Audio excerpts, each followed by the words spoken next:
Les mystères de l'été.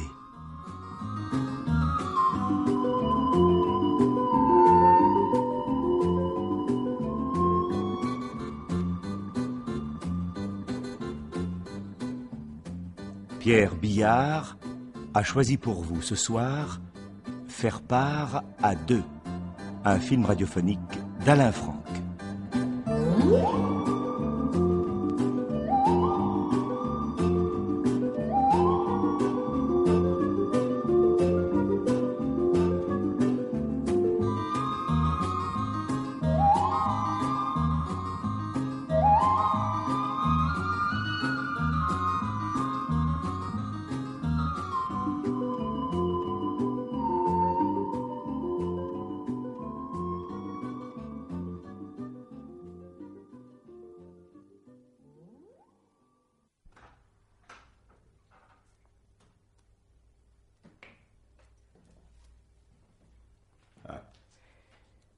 Vous êtes là, mademoiselle Marie-Ange?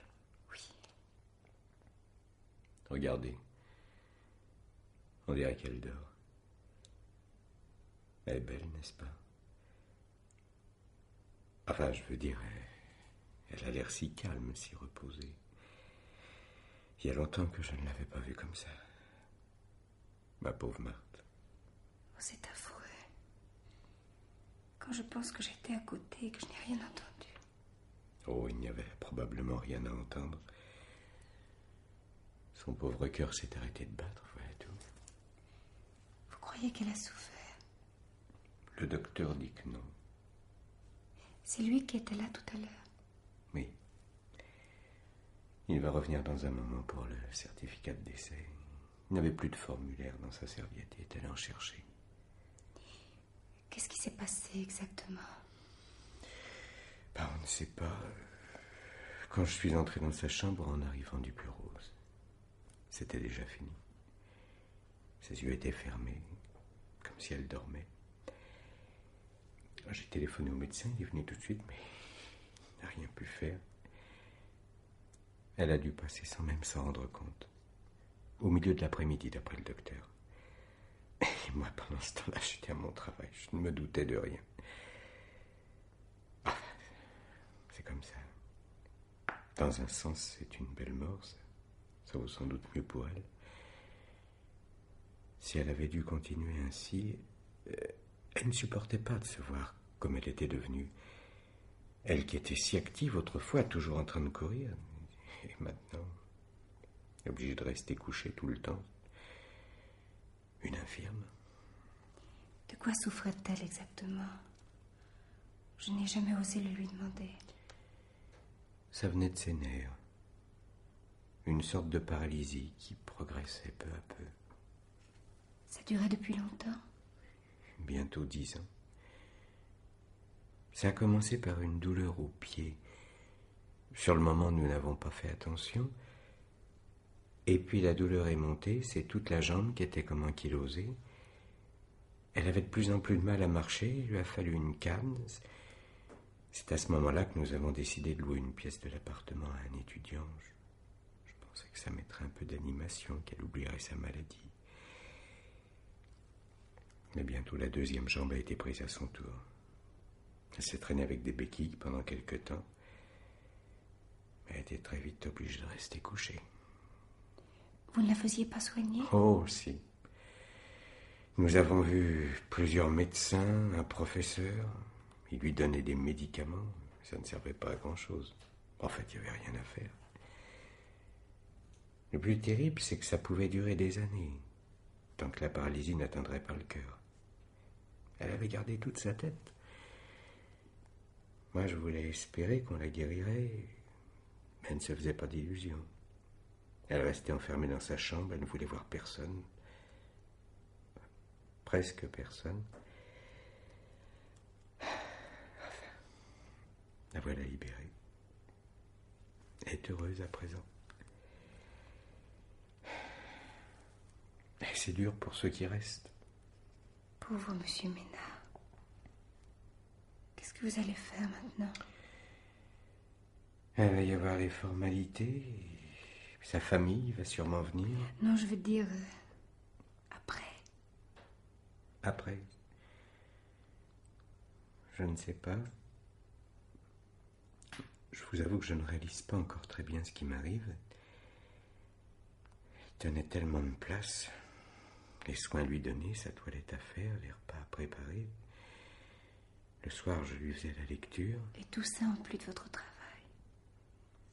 Ça ne fait pas être drôle pour vous? Non, je ne me plains pas. C'était une grande malade, il était normal que je veille sur elle. Je ne faisais que mon devoir. Elle souffrait? Non, Dieu merci. Pourtant, elle prenait un calmant. Elle m'en a parlé un jour. C'était surtout quand elle s'énervait ou qu'elle avait de l'angoisse. Cela arrivait souvent en fin d'après-midi, quand la nuit tombait. Les journées étaient si longues pour elle. Alors, le matin, avant de partir pour mon bureau, j'en versais quelques gouttes dans un verre d'eau que je mettais près d'elle. Certains jours, elle en prenait, d'autres pas. C'est le verre qui se trouvait toujours sur cette table de chevet. Oui. Il n'y est plus. Vous l'avez enlevé? Je l'ai vidé dans le lavabo tout à l'heure, en attendant le médecin. Il n'en a plus besoin maintenant. Mais je vous oblige à rester là près d'elle. Je ne devrais pas. Alors, venez, mademoiselle Marie-Ange. Ne restons pas ici. C'est pas un spectacle pour une jeune fille.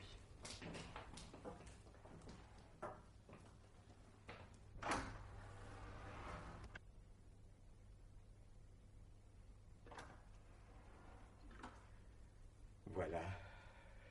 Nous serons mieux ici. Asseyez-vous, mademoiselle Marie-Ange. Je ne voudrais pas vous déranger. Oh, vous ne me dérangez pas. Au contraire. Vous devez avoir beaucoup à faire. Ben non, justement, je me sens inutile tout d'un coup. Le docteur va envoyer quelqu'un pour sa toilette. Il est trop tard pour les formalités. Je ne pourrai m'en occuper que demain matin. Mais non, je n'ai rien à faire. C'est la première fois depuis je ne sais combien de temps. Faudrait que je m'y habitue. J'ai tout le temps l'impression qu'elle va m'appeler pour me demander quelque chose. Ouvrir la fenêtre, lui apporter ses peignes, éteindre la radio. Elle était parfois très accaparante. Vous ne vous rendez pas compte, vous ne la connaissiez pas. Un peu quand même. J'allais la voir de temps en temps dans sa chambre l'après-midi quand j'étais là. Nous bavardions. Je ne savais pas. J'espère qu'elle ne vous empêchait pas de travailler. Oh non, pas du tout. Non, ça me faisait du bien de parler avec elle. Vraiment? Oh oui. Elle m'a souvent réconfortée quand j'avais le cafard. Le cafard? Vous? Oh, allons donc. Oh, ça m'est souvent arrivé, surtout au début, quand je me suis installée à Paris. Je n'avais personne à qui parler. Mais vos amis, vos camarades de faculté? Je ne les connaissais pas encore. Non, en fait, je ne connaissais personne. Votre femme a dû le sentir. Un jour, comme je passais dans le couloir, elle m'a appelée. Nous avons bavardé. Elle était très seule, elle aussi. Je sais. Fallait bien que j'aille à mon bureau. Je lui ai souvent proposé de prendre une garde. Quelqu'un qui lui aurait tenu compagnie. Mais elle a toujours refusé. Elle trouvait que ce serait trop cher pour nous. Elle prétendait qu'elle n'était pas assez malade pour ça. C'est curieux. Elle ne parlait jamais de sa maladie. Pourtant, on sentait qu'elle y pensait tout le temps. Oui, c'est vrai. Il n'y avait plus rien d'autre pour elle. Elle ne s'intéressait qu'à son état. Un jour, nous avons parlé de la mort. Je crois qu'elle n'en avait pas peur. J'ai même eu l'impression qu'elle la souhaitait. Vous croyez? Enfin, il me semble. Ça arrive souvent avec les personnes qui sont malades depuis très longtemps. La mort leur apparaît comme une délivrance. Monsieur Minard. Oui, mademoiselle Marie-Ange. Je pense à ce verre que vous avez vidé dans le lavabo. Eh bien? Vous n'auriez peut-être pas dû. Quoi donc? On ne sait jamais si le docteur avait voulu savoir ce qu'il contenait. Il connaissait bien le médicament. C'est lui qui le lui avait ordonné. Oui, bien sûr, mais Vous ne savez pas quelle quantité elle en a pris aujourd'hui. Que voulez-vous dire? Vous allez trouver que je me mêle de ce qui ne me regarde pas, mais elle était malade depuis très longtemps et ça pouvait durer encore des années. Pourquoi est-elle morte aujourd'hui, justement?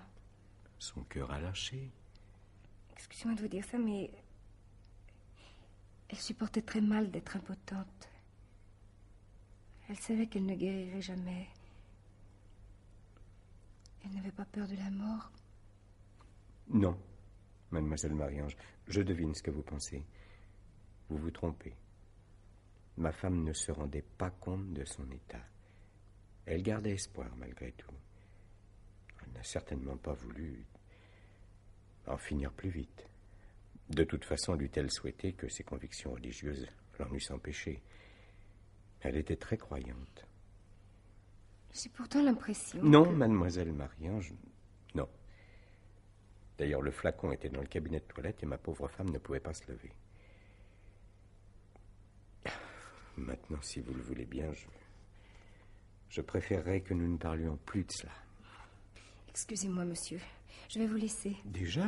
J'ai beaucoup de travail, mes examens approchent. Vous ne voulez pas rester encore un petit moment?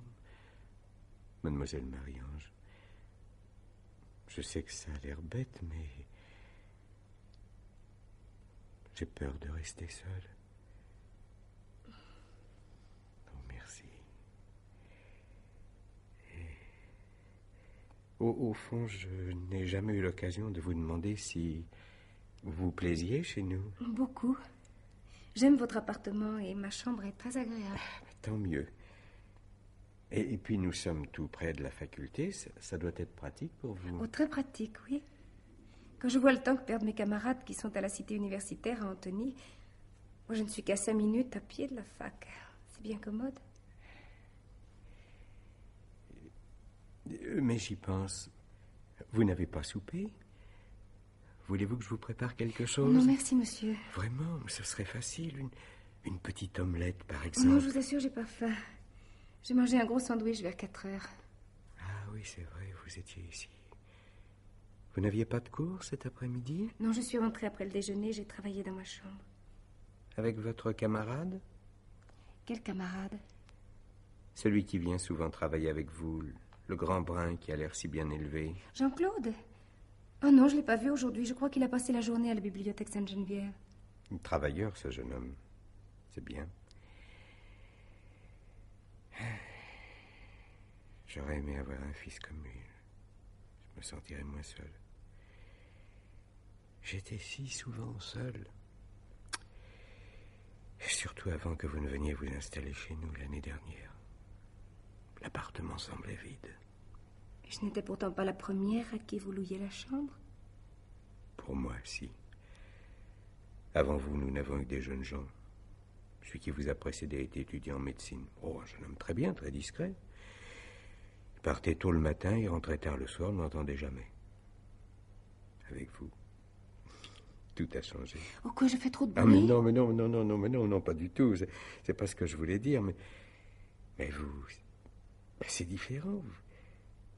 Vous êtes une jeune fille, vous êtes jolie. Oh, monsieur Minard. Aussi, très jolie. Je sais de quoi je parle. Autrefois, bon, j'en ai pas l'air quand on me voit maintenant, mais autrefois, j'avais du succès. Mais j'en suis persuadée.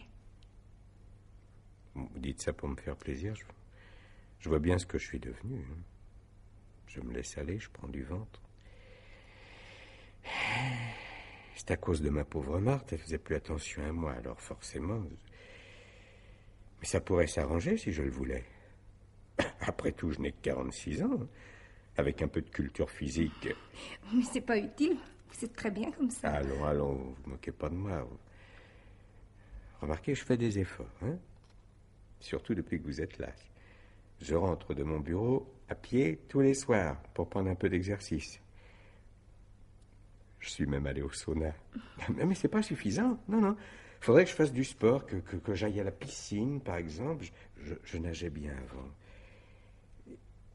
Et vous aimez la natation? Oh oui, beaucoup. Vraiment?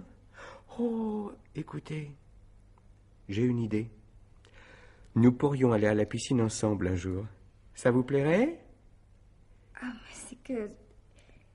J'ai peur que ce soit difficile, mes examens sont le mois prochain. Mais il y a une piscine tout à côté, ça vous prendrait pas beaucoup de temps? Ah bah oui, peut-être. Après, quand je vais passer mes examens. Quand vous aurez passé vos examens, vous partirez. Vous retournerez dans votre famille. Oh, bien sûr, j'étais ridicule de vous proposer ça. Vous préférez sortir avec des jeunes gens de votre âge, c'est bien normal. Les garçons de mon âge, vous savez, ils sont pas toujours très drôles. C'est vrai? Alors, j'ai une petite chance. Monsieur Ménard, faut pas dire des choses comme ça. Pensez à votre femme à côté. Ben justement, j'aurais pas pu vous parler comme ça de son vivant.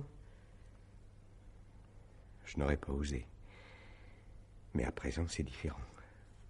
Comme si je commençais à vivre. Taisez-vous, monsieur Ménard, ne parlez pas ainsi. Vous le regretteriez plus tard. Je regretterais quoi? D'avoir dit la vérité? Ben oui, je vous jure que c'est la vérité. Je ne vivais pas, elle m'en empêchait. Je n'avais jamais un instant à moi tout seul. C'était comme si j'existais pas. Il fallait toujours que je sois là, près d'elle. Et elle était malade. Mais avant sa maladie, déjà.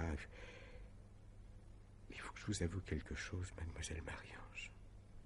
Je n'étais pas heureux avec elle. Mais écoutez, je crois qu'il vaut mieux... Oh non, ne partez pas. Vous êtes très fatigué, monsieur Ménard. Vous venez de subir un choc terrible. Non, je vous en prie, restez. Ça me fait du bien de dire ces choses-là. Je vous en prie. J'ai besoin de parler, d'expliquer. Ah, c'est tellement compliqué, vous savez. On vit avec une femme pendant la moitié de sa vie. On croit qu'on est deux, tout le temps, pour tout. Et puis soudain, elle s'en va. On pense que ça va faire un trou, un grand vide, que tout va s'écrouler. Eh ben non, c'est pas ça. Au contraire. On s'aperçoit tout d'un coup qu'il n'y avait rien que des habitudes. On se rend compte qu'on était seul. Vous ne l'aimiez plus? Je crois que je ne l'ai jamais aimé.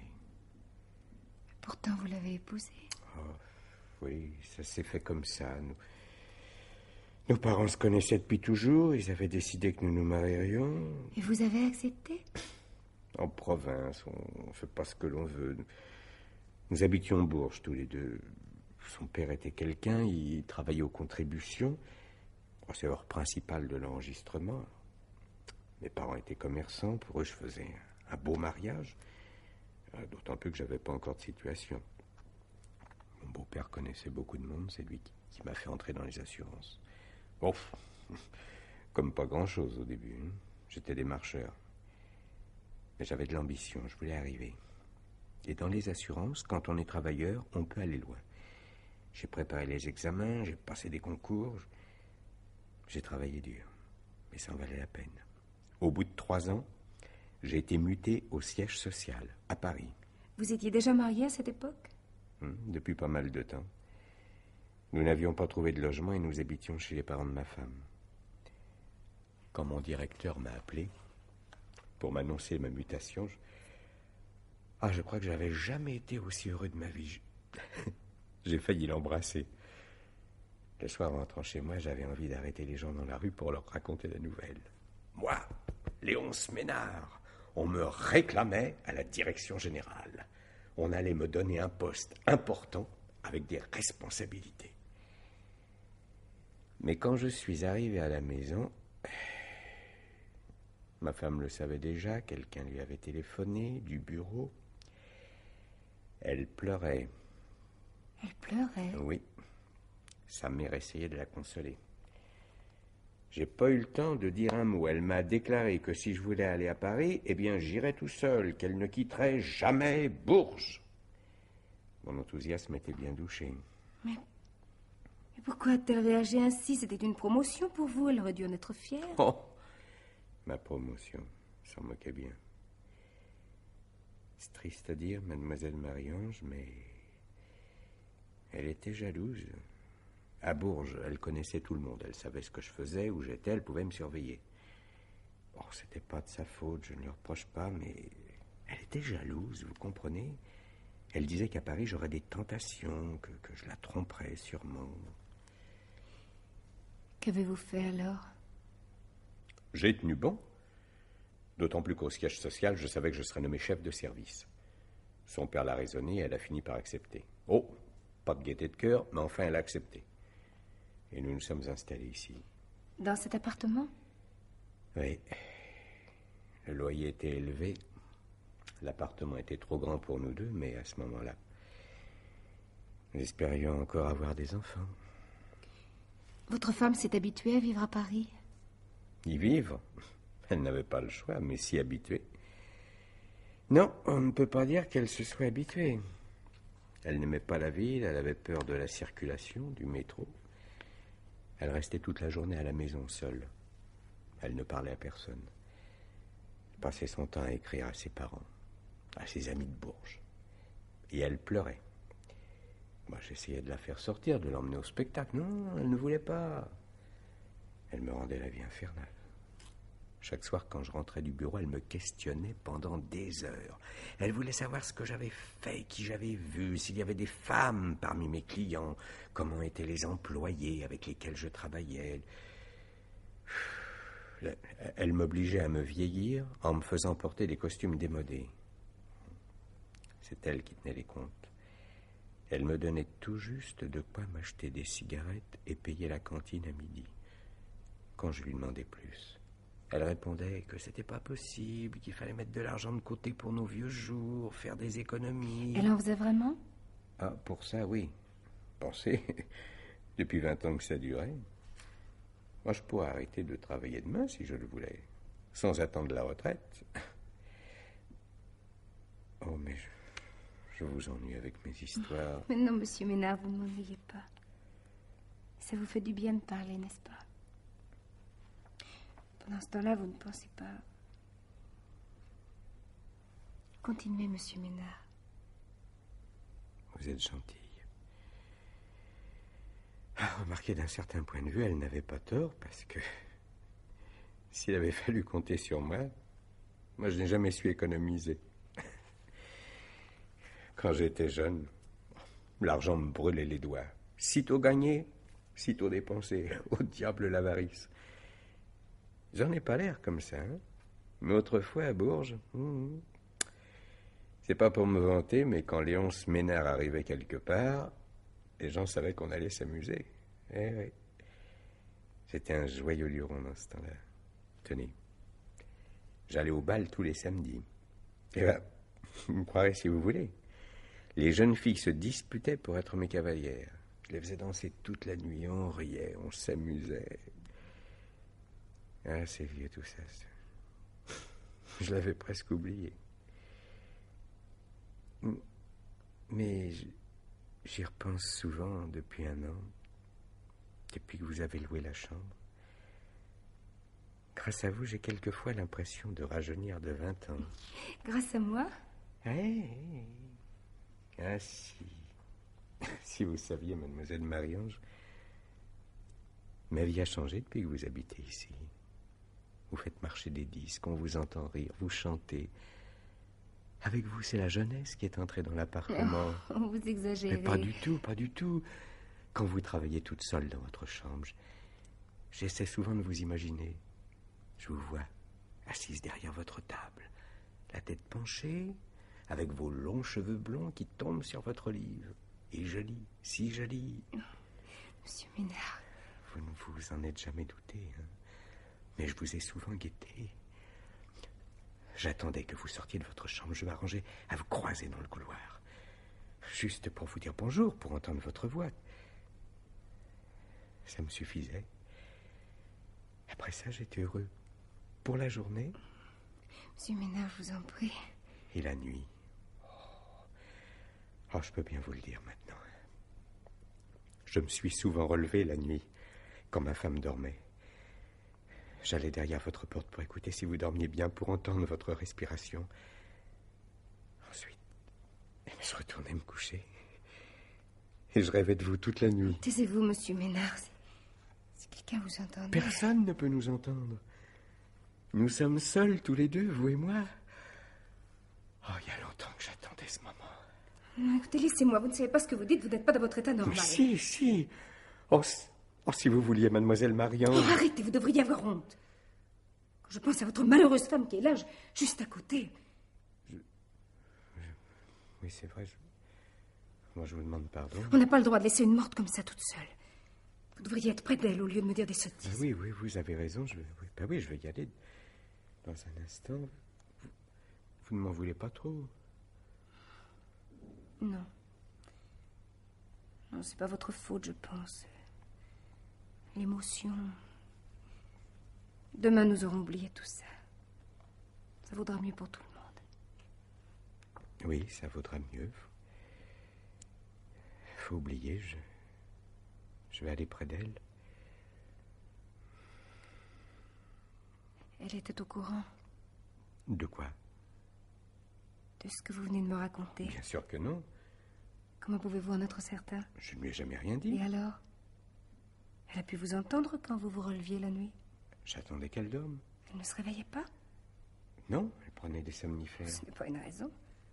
Les femmes devinent ces choses-là. Surtout quand elles sont jalouses. Pas elle. Si elle avait deviné, je le saurais. Elle aurait été trop heureuse de me reprocher ça aussi. Pourquoi ça aussi? Il y avait autre chose? Oh, si vous saviez, ma pauvre mademoiselle Marie-Ange, si je vous racontais la vie qu'elle me faisait mener. Mais depuis sa maladie, elle me haïssait. Oh. Mais oui, elle me haïssait. Comme si c'était de ma faute, comme si j'étais responsable de sa paralysie. Pendant des jours et des jours, elle ne m'adressait pas la parole. Un mur, vous comprenez? J'avais un mur en face de moi. Je lui parlais, je lui demandais si ça allait, si elle n'avait besoin de rien. Elle ne répondait pas. Elle était là, dans son lit. Elle me regardait aller et venir dans la chambre sans un mot. Quand j'étais à la cuisine ou dans le cabinet de toilette, elle guettait mes pas. Elle me surveillait, elle m'épiait. Et puis tout d'un coup, sans raison, elle se mettait à m'injurier. Monsieur Ménard. Oui, je vous assure, elle m'injuriait. Et si vous aviez entendu ce qu'elle disait, elle me reprochait d'être un raté, un bon à rien. Elle se plaignait d'être malheureuse par ma faute. Quelquefois, elle me disait des choses terribles. Que j'avais fait exprès de la rendre malade, que je l'avais amenée à Paris pour la faire mourir à petit feu, pour hériter de son bien. Ce n'est pas possible. Je ne peux pas vous croire, elle avait l'air si douce. Ah, devant les autres, oui, oh oui. Mais avec moi, elle savait s'y prendre pour qu'on ne se doute de rien. Quand elle me faisait une scène, elle parlait doucement, pour que personne ne puisse l'entendre. Oh, c'était encore pire que si elle avait crié. Ça faisait encore plus mal. Je ne savais pas, je pensais... Oh, pauvre monsieur Ménard. Ça devait être affreux pour vous. C'était l'enfer, mademoiselle Marie-Ange. L'enfer. Au début, je me disais que c'était pas de sa faute, qu'elle était malade, aigrie. Alors j'essayais de la calmer, de la raisonner, je lui parlais. Elle ne m'écoutait même pas. Quand j'ai compris qu'il n'y avait rien à faire, alors j'ai essayé de m'y habituer, mais c'était dur, vous pouvez me croire. Et puis, vous êtes venu vous installer ici. Alors, quand elle avait une de ces crises, je m'arrangeais pour ne pas l'entendre. Je pensais à vous. Ça me donnait du courage. Je vous jure que c'est vrai. Si vous n'aviez pas été là, je ne sais pas ce qui se serait passé. Je crois que j'aurais pas pu... Oh non, je vous en prie, ne recommencez pas. Je ne recommence pas. Mais vous ne comprenez donc pas. Vous ne voulez donc pas comprendre. Mais je vous aime, moi. J'ai besoin de vous. Besoin de moi? Oui. Je crois que vous vous trompez sur mon compte, monsieur Ménard. Oh, bien sûr, on loue une chambre à une étudiante et on se dit que ça sera facile, une jeune fille qui vit chez vous toute seule. Mais je n'ai jamais pensé Je cela. sais très bien que ça arrive, souvent même. Mais pas avec moi, ça n'est pas mon genre. Mais, mademoiselle Marie-Ange, je ne me serais jamais permis... Mes camarades me reprochent souvent d'être trop sérieuse, de ne pas savoir m'amuser. C'est peut-être vrai. Au lieu de sortir le soir, je préfère rentrer, me coucher tôt. Mais bien sûr, mais écoutez, je ne voulais Je pas... suis venue à Paris pour continuer mes études, pour passer ma licence.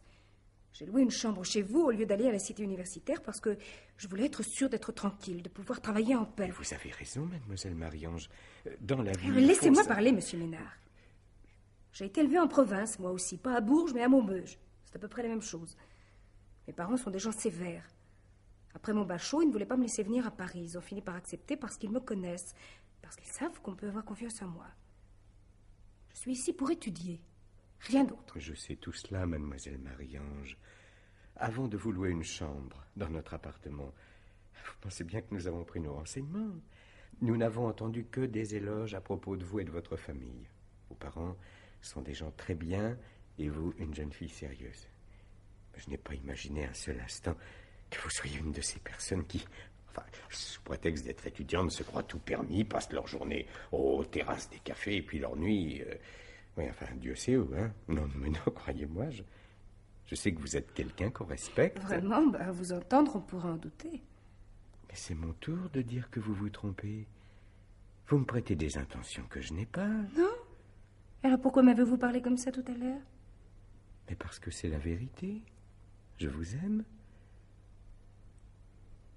Vous ne me croyez pas? Si. Si, je crois. Vous ne dites rien? Pourquoi me regardez-vous comme cela? Oh, je devine. Vous me trouvez odieux, n'est-ce pas?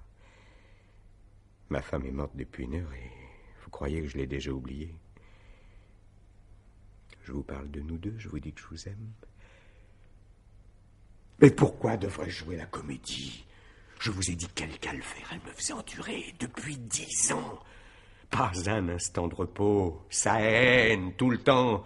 Eh ben, j'en étais arrivé à la haïr, moi aussi. Ben oui, je la haïssais. J'aurais fait n'importe quoi pour que ce cauchemar prenne fin. J'ai souhaité sa mort je ne sais combien de fois. Oui, vous entendez? J'ai souhaité sa mort, je n'ai pas honte de vous le dire. Alors il faudrait que je fasse semblant de pleurer, que je me lamente? Devant les autres, oui, je le ferai. Il faut bien respecter les convenances. Mais pas avec vous. Ben non, je pourrais pas. Je suis trop heureux d'être enfin libre. Libre de vous parler, libre de vous regarder autant que j'en ai envie, de vous dire que je vous aime. Monsieur Ménard, moi aussi je vais vous dire quelque chose. Quand j'étais encore une petite fille, je me suis fait une promesse. Si un jour un homme me parle d'amour, je ne l'écouterai qu'à une condition. Laquelle? Qu'il veuille m'épouser. C'est peut-être ridicule ou démodé, mais je suis comme ça. Les aventures ne m'intéressent pas. Je vais encore vous parler de moi, mademoiselle Marie-Ange, il le faut. Comme vous le savez, je travaille dans les assurances. Je suis premier rédacteur au service du contentieux. Échelon 5 bis, coefficient 231. Pour vous, cela ne signifie pas grand-chose, bien sûr, mais c'est une bonne situation. Et surtout, un poste stable. Pour ça, les assurances, c'est un peu comme la fonction publique, avec une retraite confortable au bout. Je ne vois pas pourquoi vous me... Attendez. Je vous ai parlé des économies que ma femme, Dieu merci, m'a obligé à faire. Mais j'ai aussi du bien au soleil, une propriété dans le Berry avec des terres autour. Et ce n'est pas tout. Ma femme a hérité une grosse ferme de sa famille. Le sol est bon, par là, le blé vient bien. L'un dans l'autre, on fait du 25-30 quintaux à l'hectare dans les bonnes années. Les autres un peu moins, mais pas beaucoup. Il y a aussi du bétail, surtout des moutons, une bonne centaine de têtes. Tout ça va être à moi maintenant.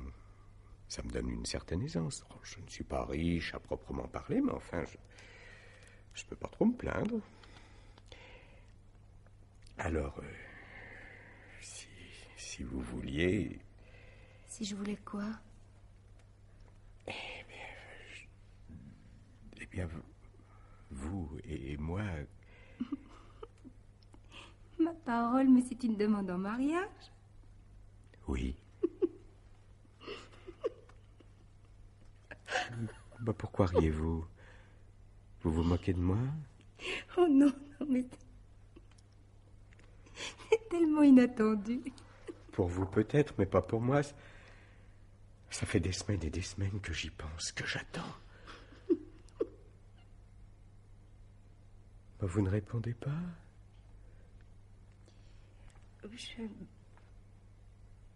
Vous ne voulez pas de moi, c'est ça? Je ne sais pas encore et... Faut que je réfléchisse. Réfléchir, mais on n'a pas besoin de réfléchir pour ces choses-là. Est-ce que j'ai réfléchi, moi? Laissez-moi un peu de temps, monsieur Ménard. Je ne veux pas vous répondre comme ça, sur un coup de tête. Oui, je comprends. Je ne peux pas vous demander de m'aimer autant que je vous aime, enfin pas tout de suite. Mais si vous avez un peu d'affection pour moi, seulement un peu d'amitié, j'en demande pas plus pour commencer.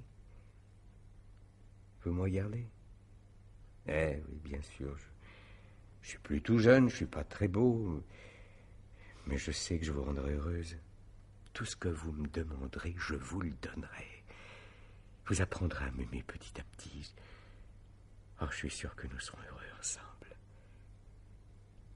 Alors, vous voulez bien? Je vous ai demandé d'attendre un peu. Oh, mais attendre. Mais si vous m'aimiez, vous n'auriez pas besoin d'attendre. Oh, c'est pas la peine, allez. Oh, j'ai compris. Compris quoi? Enfin, qu'espérez-vous? Que je me jette à votre cou en vous disant que je vous aime, moi aussi, depuis le premier instant que je vous ai vu? Ah, c'est ça que vous voulez? Oh, je sais pas ce que je veux. Je sais plus. Je me suis imaginé des choses un peu folles. Je m'en rends compte maintenant. Oui. J'ai cru que... c'était un rêve. Un beau rêve, je le vois bien. J'aurais mieux fait de regarder la réalité en face. Quelle réalité? Nous deux. Vous si fraîche, si jeune, si belle. Et moi, Léonce Ménard. Si j'avais 20 ans de moins. Comme votre ami Jean-Claude, par exemple. Oh, ne soyez pas stupide et laissez-moi tranquille avec Jean-Claude. C'est un copain, rien de plus. Je ne voudrais pas de lui comme mari pour rien au monde. Pourquoi? C'est un beau garçon, il est intelligent, bien élevé, puis il est jeune, lui. Mais trop, c'est un gosse. Il ne sait même pas encore ce qu'il fera quand ses études seront finies. Mais je ne suis pas comme ça, moi. J'ai les pieds sur terre. Je ne veux pas bâtir ma vie sur du vent. Je n'épouserai qu'un homme solide, pour lequel j'aurai du respect, de l'admiration. Du respect, de l'admiration. Vous entendre, on croirait que vous attendez une sorte de prince charmant, ouais, comme dans les contes de fées. Et pourquoi pas? Un héros qui accomplira une action d'éclat pour conquérir sa belle, comme au Moyen-Âge. Non, peut-être. On doit savoir se battre pour obtenir ce qu'on veut. Et si je vous disais que je l'ai fait? Fait quoi? Ce que vous venez de dire. Oui. Je me suis battu pour vous. J'ai fait quelque chose. Quelque chose qu'aucun autre homme n'aurait osé. Quelque chose de terrible. Vous? Oui, moi. Vous ne m'en croyez pas capable? Eh bien, vous avez tort, je l'ai fait. Quoi? Qu'est-ce que vous avez fait? Vous ne devinez pas? Non, expliquez-vous. Je savais que dans quelques jours, vous alliez passer vos examens, qu'ensuite vous partiriez, que je vous perdrais à tout jamais. Alors j'ai décidé que je ne pouvais plus attendre. Et alors? Il y avait un obstacle entre nous. Ma femme. Quoi? Vous voulez dire? Oui. Vous? Oui, moi. J'ai fait ce qu'il fallait.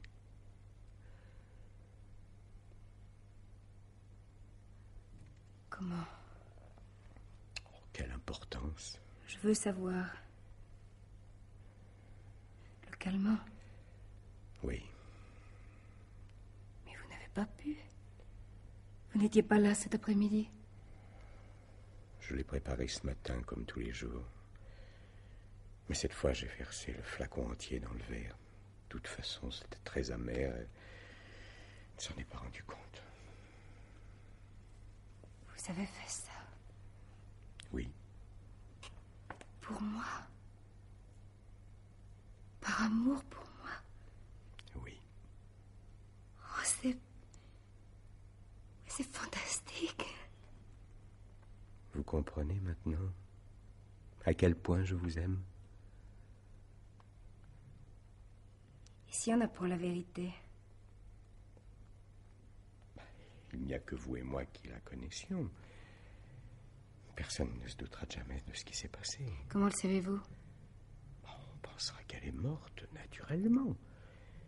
Elle était malade, gravement malade. Depuis 10 ans? Ça pouvait durer encore autant? Mais non, son cœur était usé. Il pouvait lâcher n'importe quand. Qui vous l'a dit? Le médecin?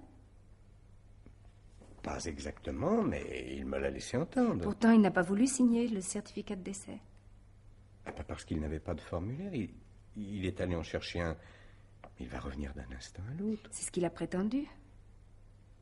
Mais si ce n'était pas vrai? S'il était allé prévenir la police? Mais pourquoi dites-vous cela? Vous cherchez à m'effrayer. Je vous répète qu'il ne se doutera de rien. Vous n'en êtes pas sûr? Mais si, mais... Ah, mais il ne faut pas penser à ça. Au contraire. Il faut y penser pendant qu'il en est encore temps. Vous devez tout prévoir. Si la police vous interroge, il vaut mieux savoir à l'avance ce que vous leur répondrez. Je dirais que je ne l'ai pas tué. Vous croyez que ça leur suffira? Pourquoi pas? Je suis honorablement connu. Je travaille pour la même compagnie depuis plus de 20 ans. Si vous pensez impressionner la police avec ce genre d'argument, ils feront une enquête. Ils voudront voir le flacon. Ils s'apercevront qu'il est vide. Je leur montrerai un autre. Il y en a plusieurs en réserve dans l'armoire pharmacie. Et le verre? Je l'ai vidé dans le lavabo. Vous l'avez rincé? Non? Il faut le faire. Et l'essuyer pour effacer vos empreintes digitales. Oh, à quoi bon? Ils ne penseront jamais à tout cela. Vous ne les connaissez pas. Je vous répète qu'ils feront une enquête. Ils découvriront que vous la détestiez. Ils entendront parler des scènes qu'elle vous faisait. Mais personne n'est au courant. Mais non, je vous dis qu'on ne me soupçonnera pas. Pas moi. Et qui alors? Parce que je sais... Il faut le savoir. Quand il commence à vous interroger, il ferait avouer n'importe quoi, même à un innocent. Si vous voulez vous en tirer, vous devez leur donner des noms. Des noms? Mais quels noms? N'importe lesquels. D'autres personnes qu'ils puissent soupçonner. Sans ça, ils ne vous lâcheront pas. Mais qui voulez-vous que je leur indique? Quelqu'un qui aurait pu empoisonner votre femme. Oh, taisez-vous! Mais pourquoi vous avez peur des mots? C'est pourtant ce que vous avez fait. Vous avez empoisonné votre femme. Ah là là. Il faut que je vous aide. Tout seul, vous n'y arriverez pas. Voyons. Qui lui donnait ces médicaments? Moi? Oui, bien sûr, mais à part vous. Je ne sais pas. L'infirmière. Elle avait une infirmière? Une religieuse, oui, qui venait lui faire des piqûres 2 fois par semaine. Une religieuse. Vaudrait mieux trouver autre chose. Ça y est. Quoi? La femme de ménage. Oh, sûrement pas. Elle ne pouvait pas la supporter. Elle ne la laissait même pas entrer dans sa chambre. C'est moi qui faisais le lit et qui passais l'aspirateur tous les soirs. Bon, alors cherchons quelqu'un d'autre. Vous n'avez pas une idée? Non, mais pourquoi voulez-vous absolument trouver quelqu'un d'autre? Puisque c'est moi qui l'ai... Vous n'avez pas peur? Oh, non. Je vous admire. Moi, à votre place. Il paraît que dans la cour de la prison, quand ils installent la guillotine... Marie-Ange! Ah, vous voyez bien que vous avez peur. Mais non, je n'ai pas peur. Je suis certain que la police ne me posera pas de questions. Personne ne se doutera jamais de ce qui s'est passé. Il n'y a que vous qui sachiez la vérité. Vous ne me trahirez pas, n'est-ce pas? Oh, voyons. Alors, tout se passera bien, je vous le jure. Je l'espère. Mais oui, vous verrez, tout s'arrangera. Vous devez avoir confiance en moi. Écoutez, Marie-Ange, voilà ce que nous allons faire. Nous ne devons pas nous presser, hein, ça paraît très louche. Pendant quelque temps, nous mènerons une vie normale. Après vos examens, vous retournerez chez vos parents. Moi, je continuerai à aller au bureau. Et puis, dans 3 ou 4 mois, je donnerai ma démission et je résilierai le bail de l'appartement. Vous viendrez me rejoindre et nous partirons. Où? Oh, vous voudrez. Loin, très loin. Vous aurez assez d'argent pour ça? Oh, ça ira pendant 1 an ou 2. Ensuite, je me débrouillerai, je trouverai du travail. Nous irons nous cacher, comme 2 amoureux, dans un village de pêcheurs, en Corse. J'y suis allé une fois quand j'étais jeune. Oh, c'est très beau. On se croirait au bout du monde. Il n'y a que la mer et la montagne. Personne ne nous connaîtra. Nous serons tout seuls. Nous nous marierons là-bas. Oh, vous verrez, ma chérie, ça sera merveilleux. Un bonheur que vous ne pouvez pas imaginer. Pauvre imbécile. Marie-Ange. Vous avez le toupet de m'appeler ma chérie. Vous verrez, ma chérie, ça sera merveilleux. Un bonheur que vous ne pouvez pas imaginer. Vous croyez donc capable de me rendre heureuse, vous? Me regardez-vous dans une glace, mon pauvre vieux, vous pourriez être mon père. Et encore, mon père est mieux que ça. Marie-Ange. Vous pouvez le garder, votre amour de petit employé d'assurance. Et votre pauvre bonheur à la petite semaine dans un village de pêcheurs perdu au bout du monde. Mais je veux vivre, moi. Vous comprenez pas ça, non? Mais vous m'avez... Mais je vous ai dit n'importe quoi. Je vous ai joué la comédie de la jeune fille timide et bien élevée qui ne pense qu'à ses études. Et vous avez marché, vous êtes tombé dans le panneau. Mais non, mais... Ah, c'est pas vrai, hein, c'est pas possible. Vous vous moquez de moi. Bien sûr que je me moque de vous depuis longtemps. Vous croyez que j'avais pas compris votre manège? Vos sourires furtifs quand je vous rencontrais dans le couloir, vos mains moites que vous posiez sur mon bras sans en avoir l'air, vos pas derrière la porte de ma chambre. Oh, c'est que vous avez pu nous faire rire. Vous faire rire? Qui? Vous? Vous avez raconté? Mais qu'est-ce que vous croyez? Mais tous mes amis vous connaissent. Quand ils me voient, ils me demandent des nouvelles de mon vieil amoureux transi. Ils vous ont même trouvé un surnom, Léonce le timide. Remarquez que pour un timide, hein, vous vous débrouillez bien. Vous m'avez demandé en mariage. Oh, ça n'a pas été facile, hein, j'ai eu du mal. Mais j'y suis quand même arrivée. Je me suis bien amusée grâce à vous. Non, je ne vous crois pas. Oh, naturellement, vous êtes trop bête pour ça. Votre femme était plus fine que vous. Elle avait compris, elle. Elle avait compris. Quoi? Tout. Elle allait vous en parler. Elle voulait écrire à mes parents, vous obliger à me mettre à la porte. Comment le savez-vous? Parce qu'elle me l'a dit, tout simplement. Quand? Cet après-midi. Elle m'a appelé en m'entendant arriver. Je me suis pas méfiée, moi je suis entrée sans me douter de ce qui m'attendait. Oh là là, quelle scène! J'ai eu droit vraiment à tout le grand jeu. Elle m'a traité de dévergondée, elle m'a dit que je faisais la coquette avec vous, que j'essayais de vous séduire. Et en plus, comme si ça ne suffisait pas, elle m'a reproché de faire venir des hommes dans ma chambre. Oh, vous mentez, elle n'a pas pu inventer une chose pareille. Elle l'a pas inventé, c'est vrai. Marie-Ange! Et ben quoi? J'ai 22 ans, non? Je ne suis plus une gamine. Des hommes? Ici, sous mon propre toit? Mais qui? Ça vous regarde? Jean-Claude? Quelquefois, oui. Tenez, hier soir, justement. Ah, c'est pas possible. J'étais là, je l'aurais entendu entrer. Non, j'ai ouvert la porte pendant que vous aidiez votre femme à faire sa toilette. Il est resté combien de temps? Ma parole, mais il est jaloux. Oh, répondez-moi. Vous voulez le savoir? Eh bien, tant pis pour vous. Toute la nuit. Oh, toute la nuit? Oui, toute la nuit. Il est parti ce matin juste après vous, avant que la femme de ménage arrive. Allez-vous-en. Qui? Moi? Oui, partez. Oh, ben vous alors. Il y a 5 minutes, vous étiez prêt à me donner tout ce que vous possédiez pour que je reste, et puis maintenant, vous... Oh, vous voulez plus m'épouser? Allez-vous-en. Tout de suite. Mais vous êtes drôle, vous. Voulez-vous que j'aille?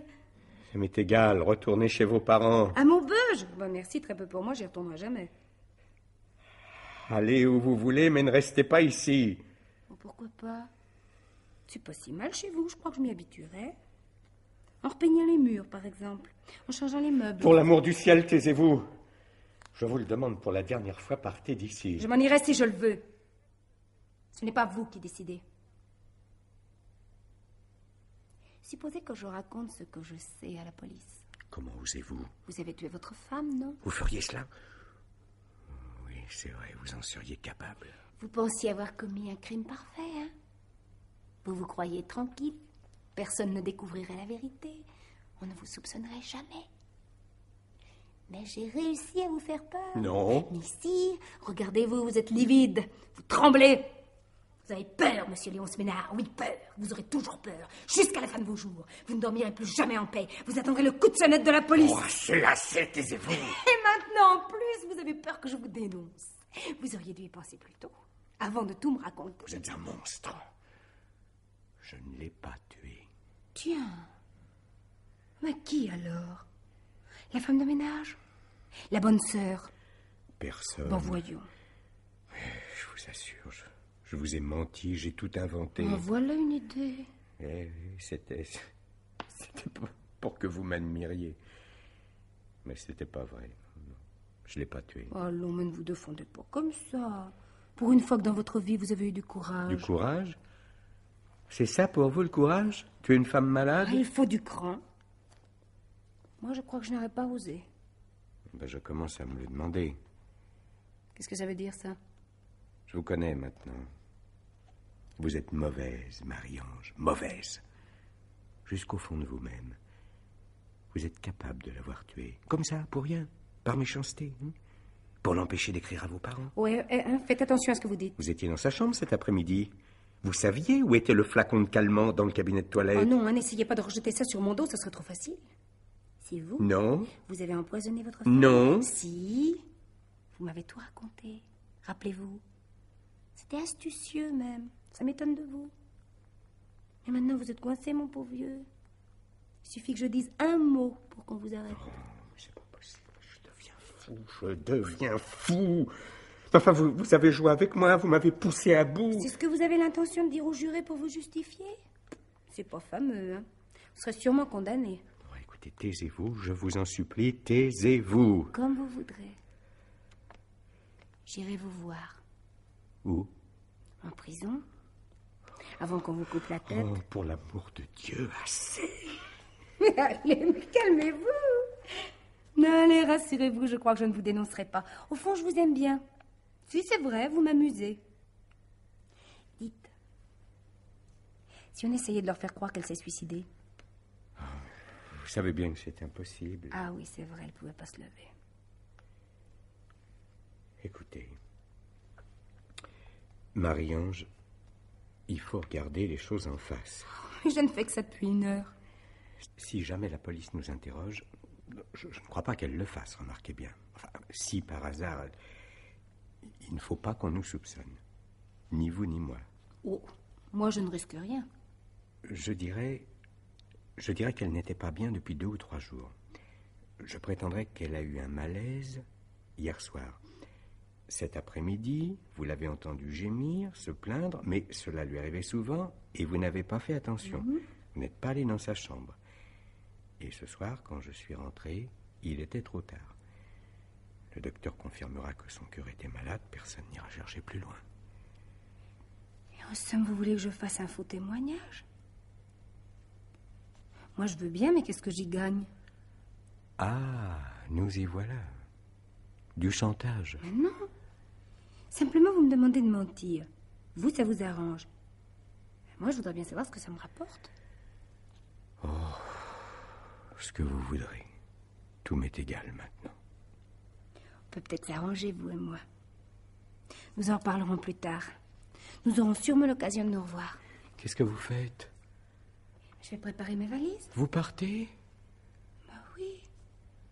Ce serait pas convenable que je reste ici, seule avec un homme dans ce grand appartement. Oh, les gens pourraient imaginer des choses. Mais où allez-vous? À l'hôtel, en attendant de trouver une chambre. Je vous téléphonerai dans quelques jours. Après l'enterrement.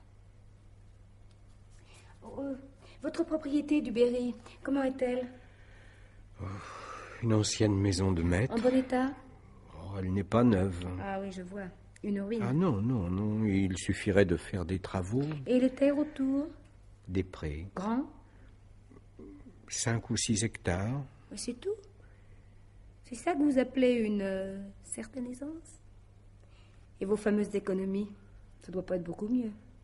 Un peu plus de 3 millions. Ancien, naturellement.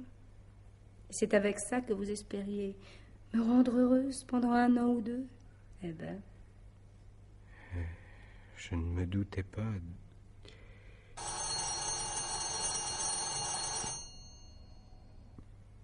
On a sonné. Oui, Qui est-ce? le docteur, sans doute. Vous croyez qu'il signera le certificat de décès? Peut-être. Oui, oui, probablement. Il constatera qu'elle est morte de mort naturelle.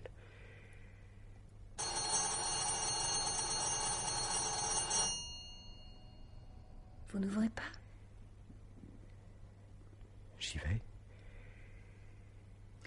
Attendez. Vous l'avez tué. Et vous?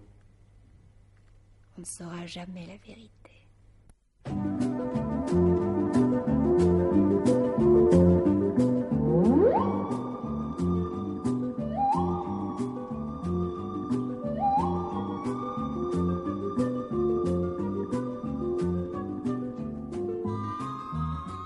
Pierre Billard vous a présenté ce soir Faire part à deux, un film radiophonique d'Alain Franck avec André Rebaz et Arlette Thomas. Prise de son Robert Pierrel. Collaboration technique Yvette Hubeau. Assistante Danielle Bajou. Réalisation Pierre Billard.